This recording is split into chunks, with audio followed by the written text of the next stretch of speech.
Hello, hello. Welcome back to Unshakable. This is the confidence series for women in tech, and this is part 2. Welcome. If this is your first time here, I am so glad you found us. If you haven't joined me before, and this is your very first session, well done for being here. Well done for seriously stepping into doing the work to become the confident leader, woman in tech that you're capable of being. That is part of what I'm here for. And if you've been here before, thank you for coming back. Welcome back. It's great to see you again.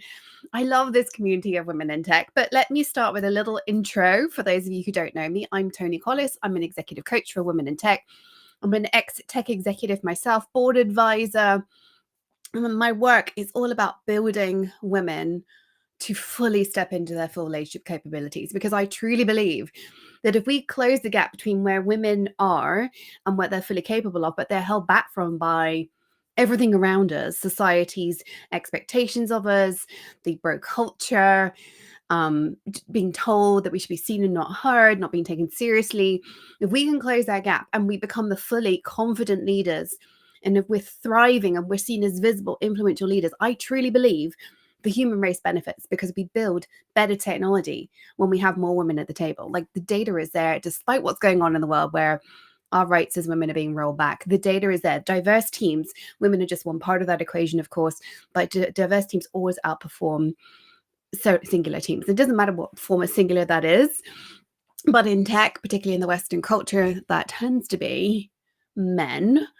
It's not just white men anymore either. That is changing, but yeah, we don't have a voice at the table. So if you're joining me live in particular, I'd love to get a thumbs up in the chat from you, so I know you can hear me. I know that this is all working, because you never quite know with the tech if it's all working. So give me a thumbs up in the chat. Let me know you're here. Let me know where you're joining from. I love to hear where in the world attendees are from. I think it's one of the most amazing things about what I do is I get to work with women all over the world. Now, let me just start with a bit of a recap alongside my coffee. I need coffee today. Last 2 weeks ago, we were talking about the confidence gap, this frustrating gap between how competent we are and how confident we appear. Competent and confident. We unpacked a little bit about why that exists, the hidden costs of staying in that space of not appearing confident, even though we're very competent, and some small but powerful shifts we can start making to close that gap. Speaking earlier in meetings, swapping I think for I recommend, asking quality questions, using the power of a pause. Thank you for those of you popping in, telling me where you're from. All those things. We started to dig into all of that last time, 2 weeks ago. If you haven't watched that, I will, after today's session, I'll pop the replay link in the comments. So come back and get that link if you haven't watched that. My whole goal is that we're going to do 3, maybe 4 in total. It depends how much I get through today. I have a lot of notes today. So we're going to do 3 or 4 of these Unshakable Confidence series sessions. The next one will be actually next week, and then I'm going to take a week off. I'm trying to fit this in around my normal schedule, and I pack too much in. So we'll do next Friday, and then we'll have a week off. So part 3 will be next week. But today, the session is all about owning the room, our presence, our power, being heard. And we're going to talk about words and phrases that we possibly use that undercut us and what to say instead.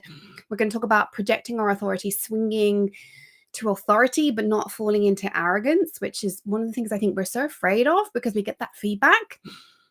And how to land our point without over-explaining. Something all of us could do working on. Most people over-explain. The majority of us over-explain. And some body language as well, small shifts that signal our credibility, because it really does matter. When we lack confidence, we literally shrink ourselves. We hold ourselves smaller. This is one of the things that was called out to me early in my leadership career, was that I was shrinking. I wasn't even aware I was doing it, but I was so nervous, I shrunk. And that told everybody around me unconsciously that they shouldn't trust me because I didn't trust myself. And so that then snowballed in that they question me more. My confidence goes down even more. A lot of what we're talking about in this Unshakable series is shifts you can make to appear more confident, because it then becomes self-reinforcing. You have the credibility, you know your stuff. What you need to do is get that credibility across so people treat you that you have that credibility, that you shouldn't be ignored, that you don't have to repeat yourself, that you don't you don't need to justify your own existence.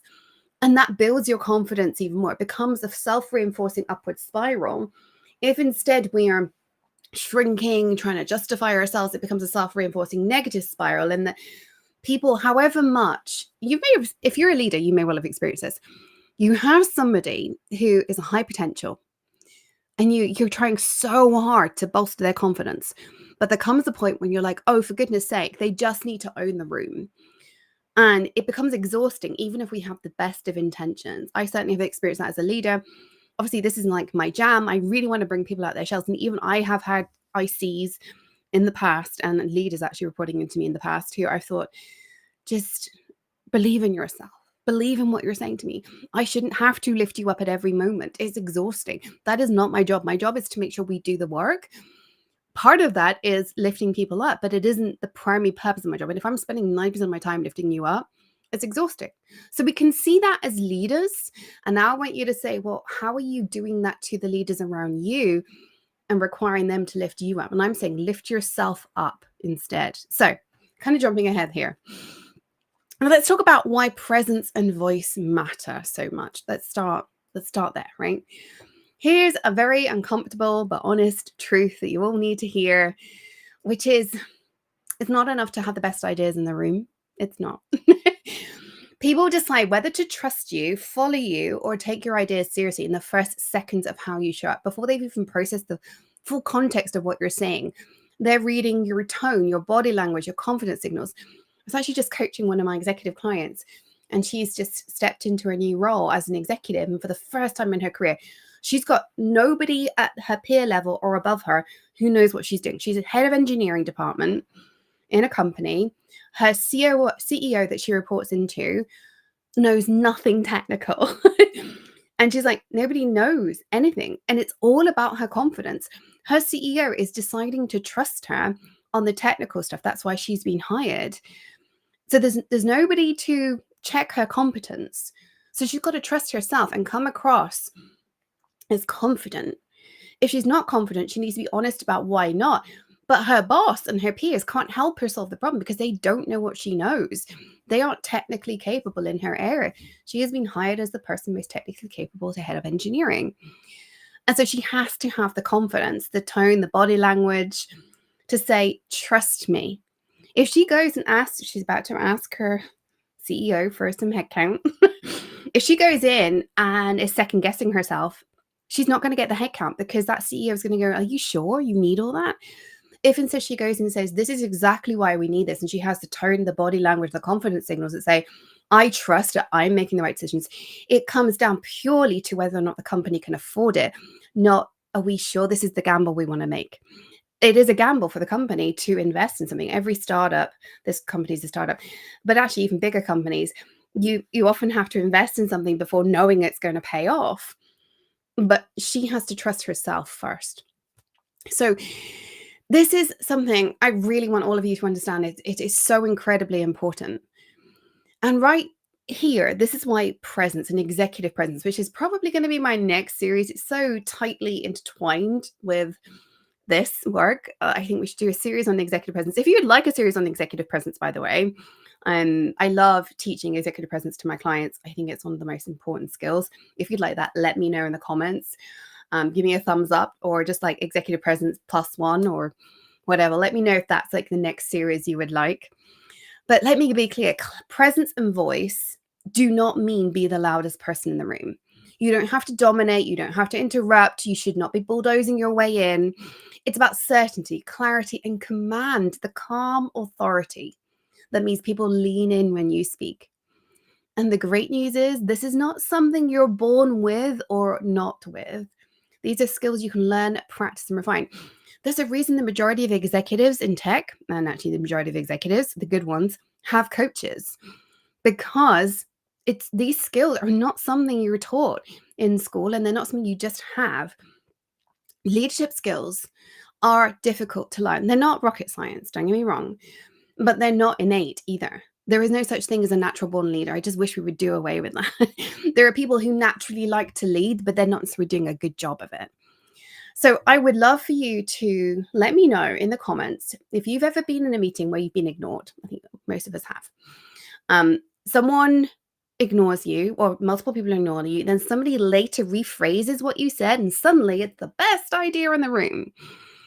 Drop a face palm or whatever in the comments if that's ever happened to you. Like, I think most of us have experienced that, but like, let me know, has that ever happened to you, that you've been ignored, that you've been in the room and your idea has been taken up by somebody else? Because if that's familiar, this is the time to change this. We're going to talk about how to have the words and phrases that mean you're having your authority in there rather than undercutting your authority because you're saying things that are saying, I don't trust myself. Okay, let's get practical. And I really like have pen and paper or digital note taker ready here because I'm going to throw out a lot of phrases. I want you to write them down because I want you to be trying them out in the coming week. So what I'm going to do is I'm going to go through some phrases that you might be using that are undercutting your authority. And instead, we're going to signal confidence and leadership with some alternate phrases. So we're going to talk about what's not working, why not, and what you can do instead. So the challenge here is to notice these little habits in our everyday operation where we're making ourselves sound tentative. And often without realizing it, I remember some of these I have used extensively, and it took friends, colleagues, mentors saying, Toni, did you realize you just said that? And I was like, oh my gosh, no. Some of these were quite late on in my career. Even though I was at the executive level, actually one of the first times somebody really called it out on me was I was my first board position. And we were in a board meeting, and over the coffee break, one of the other ladies took me to one side and said, Toni, do you realize how often you say, I just need to? You're always saying the word just. And I was like, oh my goodness, I do. You're right. And it was so hard to reprogram myself. But the hardest thing was noticing in the first place. So let's go through some of the common ones I hear. I want you to start with changing I think to I recommend. I think we should revisit the roadmap. It sounds tentative, like it's just your personal opinion. If you swap it for, I recommend we revisit the roadmap based on the customer data we're seeing, it shifts you from tentative to decisive. I think to I recommend. Okay, second one. I'm not sure, but. I'm not sure, but. I'm not sure, but. I'm not sure, but. It comes with a shrink, shrinking in on yourself. Change that to, here's what I see. Because when you say, I'm not sure, but maybe we should test this, you're immediately saying, I don't believe in myself, right? You're undermining yourself before you even share your thought. You're saying, don't listen to the rest of my sentence. If you swap it for, here's what I see as an opportunity to test, you don't have to be 100% certain, but don't discount yourself before you even start because people will stop listening. Okay, number 3. Sorry goes to thank you for waiting. How many of you apologize just for speaking up? Sorry, just to add. It signals that you don't believe you have the right to take the space. This is what I was doing with saying, can I just, right? Instead, go, thanks for waiting. I'd like to add, or simply, I'd like to add. It reframes you as owning your time to speak. And that also allows you to have strategic pauses, which we talked about last time. Then try and change, does that make sense, for what questions do you have? Now, I use does that make sense a lot, but it does, in certain situations, imply doubt about your clarity. It suggests that maybe you aren't clear. It is useful in some situations because it lowers the barrier to people around you to ask questions. What questions do you have does the same thing, but it assumes you have clarity and invites conversation. So there is a place for does that make sense when you really want to make it very, very open. I tend to only use this downwards with a team rather than to peers and upwards. What questions do you have? It signals that you have clarity and invites conversation. The next one, I just wanted to. I just wanted to. I just want to. I just. Swap that out for I'd like to or I want to. Remove the just. That's what I was doing, right? I just wanted to check if we're aligned. It makes you sound like you're sneaking in, minimizing your contribution. Instead, say, I'd like to confirm we're aligned before we move forward. Okay, next one. Maybe we could becomes one option is, or I suggest. Now, Options and suggest are still saying this is a discussion. But as soon as you say could, maybe, it signals hesitation and lack of ownership. I only want you to use options and suggest when you genuinely are open to discussion, rather than thinking everybody would feel more comfortable with a discussion. But if there is a discussion to be had, one option to test is this approach with our top 3 clients first. Like, one option is more powerful than maybe, because we're proposing without apologizing for the idea. It's an idea, but we're saying this is an idea worth paying attention to. Okay. I hope you're writing all these down. Let me know if anything's resonating here. Let me know which ones you're doing. Next one. I'm no expert, but that's that but expert. Change this for from my perspective or from my experience. If you say I'm no expert, you are undercutting your authority before you even speak up. You're saying don't trust me, don't pay attention, I don't even trust myself. If you instead say, from my experience in X, the risk I see is Y, you're positioning yourself as credible without pretending to know everything. And I think that's one of the reasons we do a lot of this, is because we know we don't know everything. And that's a great thing. We know it's okay to make mistakes. So that's a good thing too. But we're so fearful of it. And you've got to hold your own in the room. You've got to make sure people take you seriously, because otherwise your great ideas are not being heard. And that can damage the business. Okay, well, I need 3 more to go. I'm hoping you're writing all these down, ideas. Does anyone else think should become here's what I'm noticing? As soon as you use the word think, it's like maybe. It's saying you are open for debate before it's even stated. So if you can say, here's what I'm noticing, that thing is not a debate. You've noticed it, right? Here's what I'm noticing about this trend. It could impact our Q4 delivery. You're not saying the thing you've noticed is open for debate. But if you say, does anybody else think that there's this trend? You're saying that's open for debate. What's actually open for debate is what comes after. It could impact. That's the bit that's open for debate. Be very clear about what is and isn't open for debate. You're naming your observation with authority, not asking permission to share it. Okay, next one. We could possibly try. Possibly and try is a double hedge bet. Possibly and try. I mean, that's just, no. It's just the way I'm going to put it. This is such a damaging way to undercut yourself. So instead, try something like, the fastest way forward is to run a pilot, or I recommend we run a pilot, rather than we could possibly try. The fastest or I recommend. Try and frame it as decisive rather than open for discussion. It doesn't mean a discussion won't happen, but people are going to take the discussion more seriously. Okay, final one. If that's okay is asking for approval unnecessarily. Instead, close with, let's move forward with the revised plan, right? Be strong in your close. There's a lot there. These may feel very small, but they're so powerful, because here's the truth. Language is leadership currency. When you speak with certainty, others are going to respond with confidence in you. So I want to hear from you in the comments. Which of these is sneaking into your vocabulary the most? Drop it below. Like, there's no judgment here. We've all been there. I've been there. The first step, though, is noticing when you're doing it. So let me just recap. Which ones do you do? Are you saying I think? Are you saying I'm not sure but? Sorry? Does that make sense? I just wanted to. Maybe we could. I'm no expert, but does anybody else think we could possibly try? And then number 10, if that's okay.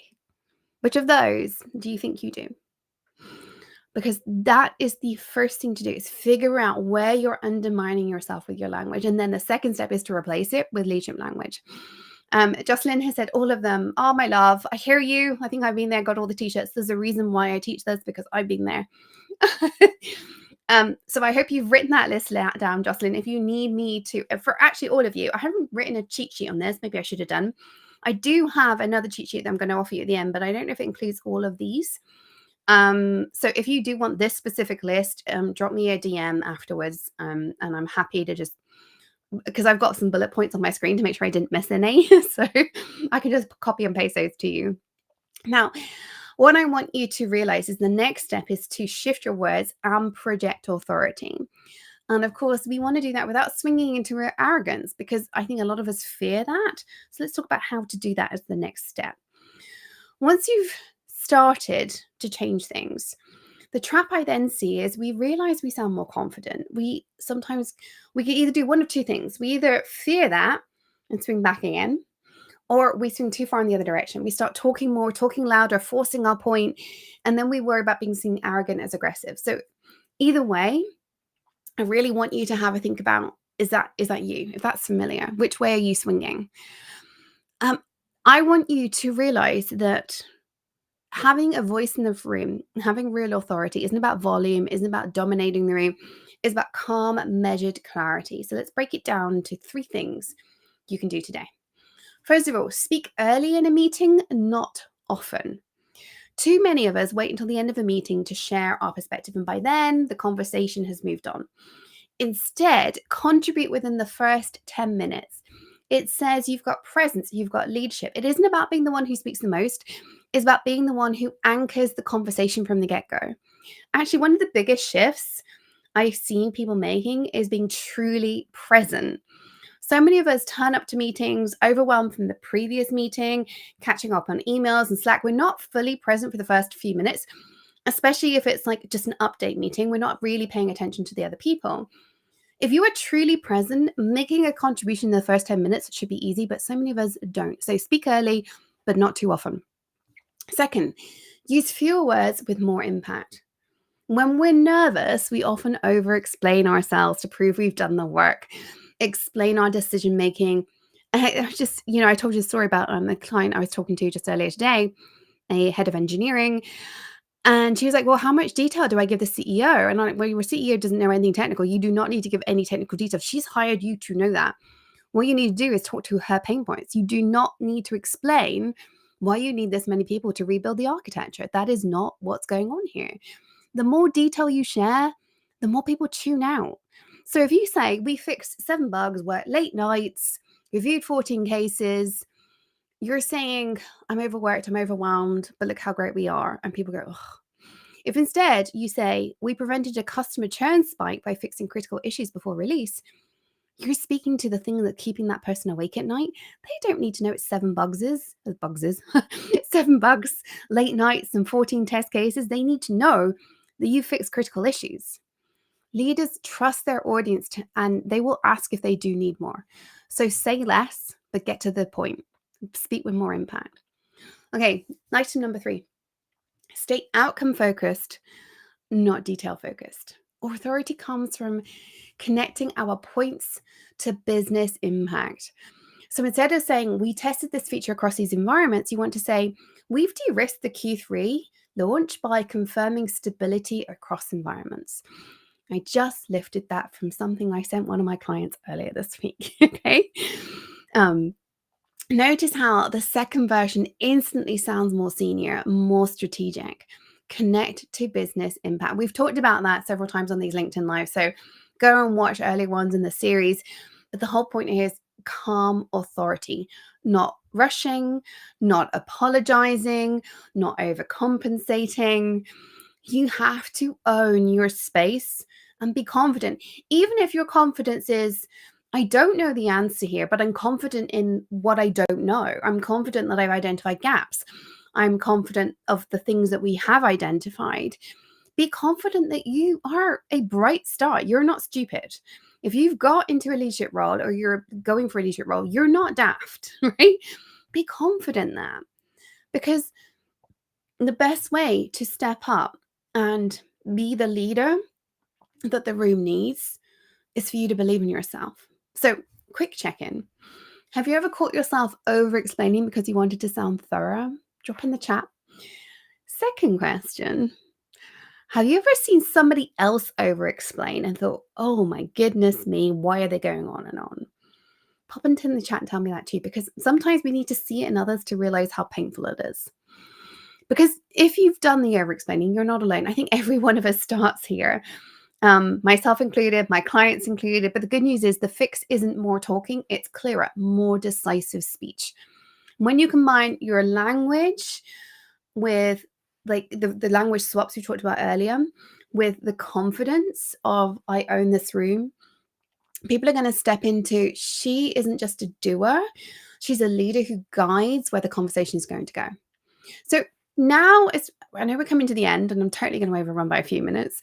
I want to talk about a few things we can do with our body language, with our voice, just a few little tidbits that I've learned as a public speaker that really, really help ground us and ensure that our delivery matches the words we're saying so the message doesn't get lost. Because you've got to have the words, you've got to have the internal confidence, and you've got to have the external projection that says she trusts herself. So first of all, sit tall and grounded. That includes on Zoom.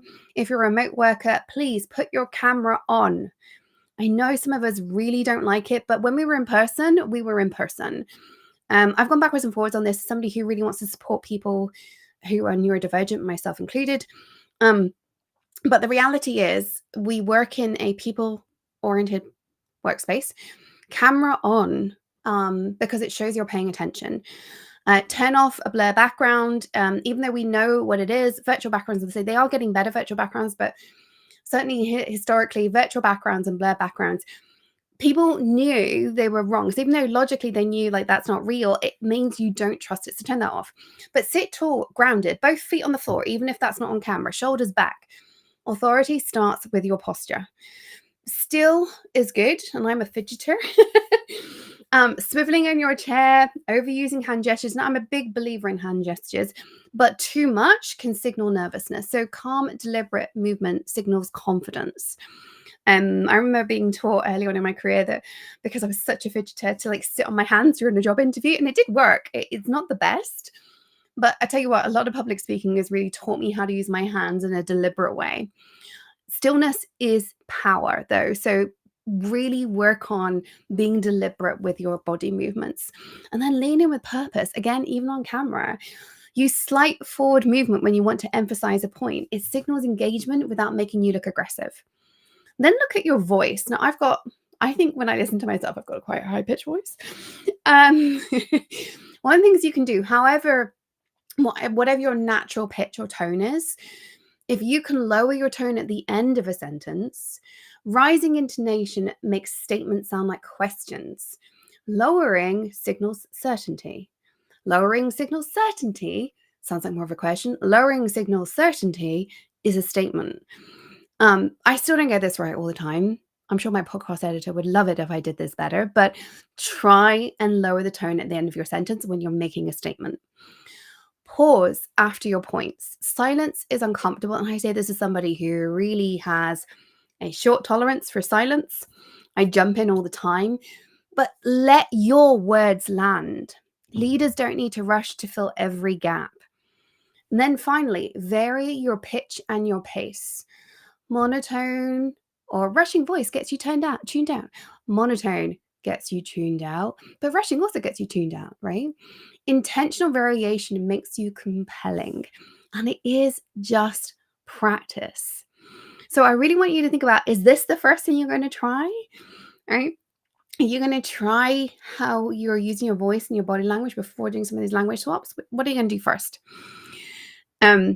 One of the other things to look out for is fillers, like I just said. There's nothing wrong with the occasional filler. There really isn't. I've had speech coaches who told me we should have no fillers. And then it was the best coach I've ever had said to me, fillers are normal. It's just when you do those every other word. So I think maybe we should consider running a pilot. Does that make sense? Is very nervous.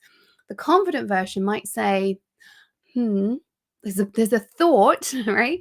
But then she sits tall. She leans slightly in. She lowers her tone and says, I recommend we run a pilot with our top 3 clients before launch.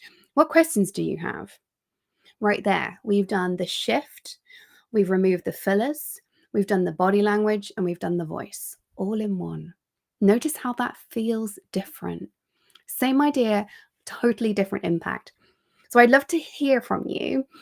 Which feels harder, body language or voice? Drop body or voice in the comments. Let me know which feels harder to you.